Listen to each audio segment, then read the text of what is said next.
Good evening. Thank you for joining me. I'm here today to talk to you about something that's very near and dear to my own heart. About being a free-thinking individual and embracing that God-given spark that makes each and every one of us as unique as a snowflake. It's a very well-known scientific fact that no two human beings are exactly alike. Why then do we feel the need to fit in, to be part of a popular group, and thereby surrender that individuality?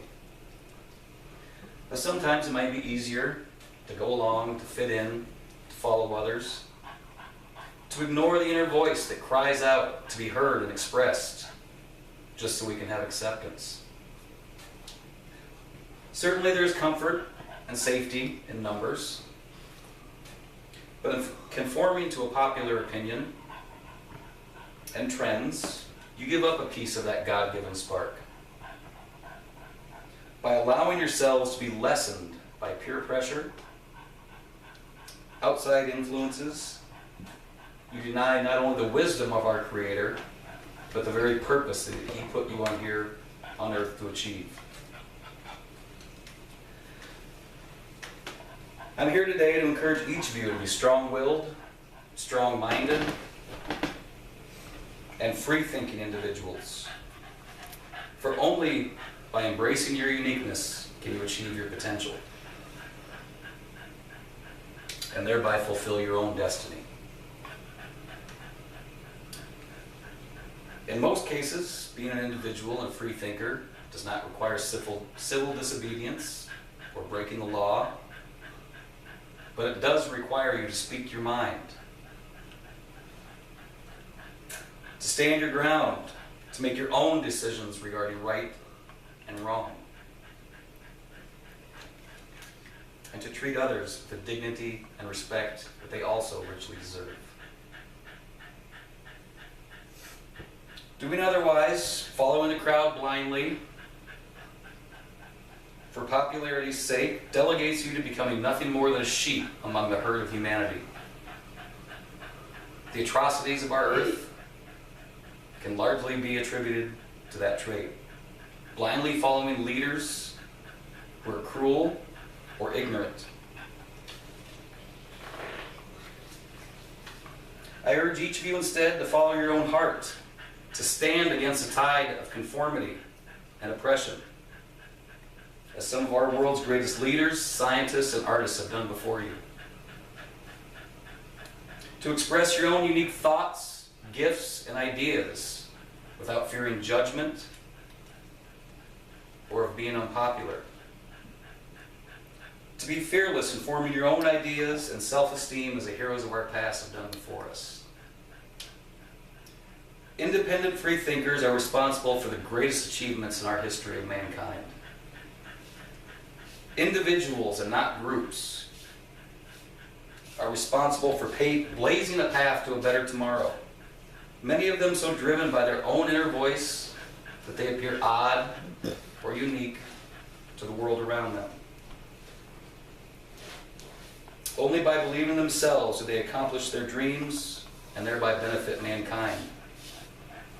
Albert Einstein, for example, arguably the most important scientist in the history of mankind, was deemed very odd and unique by his peers.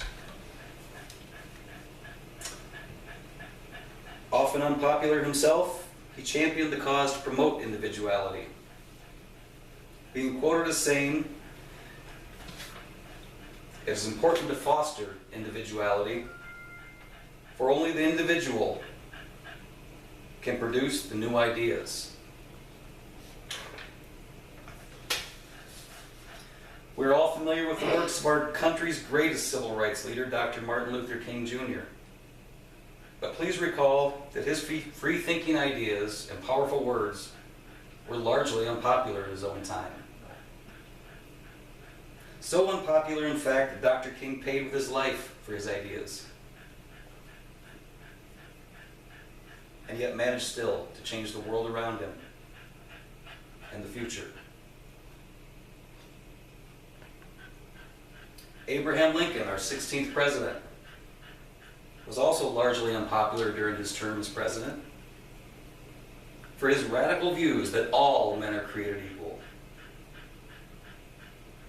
Yet he maintained the course and changed history by abolishing slavery, and in the end sacrificed his own life as well, so that we may be individuals and enjoy that freedom.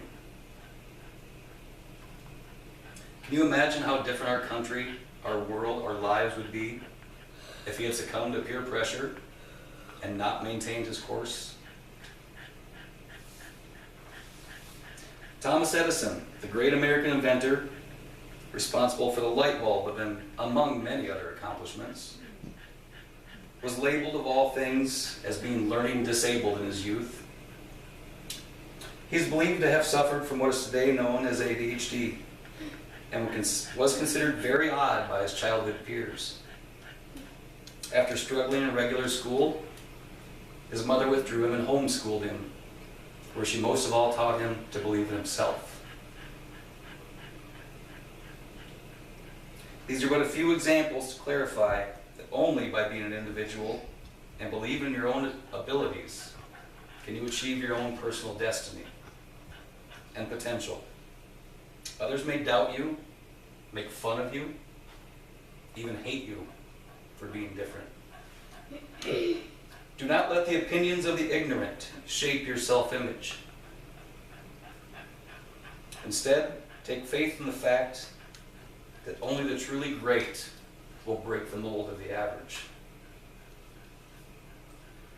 In Rudyard Kipling's poem, If, a poem of love and advice for his own 12-year-old son, he explored what it takes to become a man and a free-thinking individual.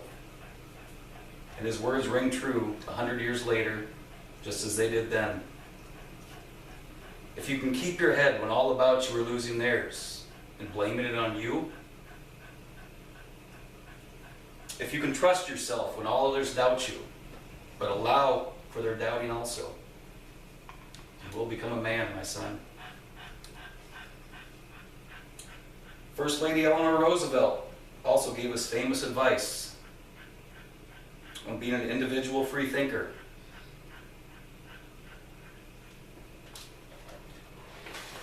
Miss Roosevelt stated, to remember that you not only have the right to be an individual, you have the obligation to be one. There is no better you out there than the you are today. And I encourage you each to be your best. In conclusion, I remind you that each of us has unique, inherent gifts that have the potential to shape our world and our communities. Only by believing in yourselves can you hope to enact change. Only by refusing to be average can you be great. This can be a scary thought, to stand alone and defend your opinions and ideas. Robert Cormier addressed this subject in his book, The Chocolate War, by way of a verse from T.S. Eliot. Do I dare disturb the universe? My answer to that question is an emphatic yes. Disturb it all. Speak your mind loudly and clearly. Challenge everything you question. Become a free-thinking individual, immune from peer pressure. Forge your own paths and become the leaders I know you can be. For if you are not leading, your only other option is to follow. Thank you. Good night.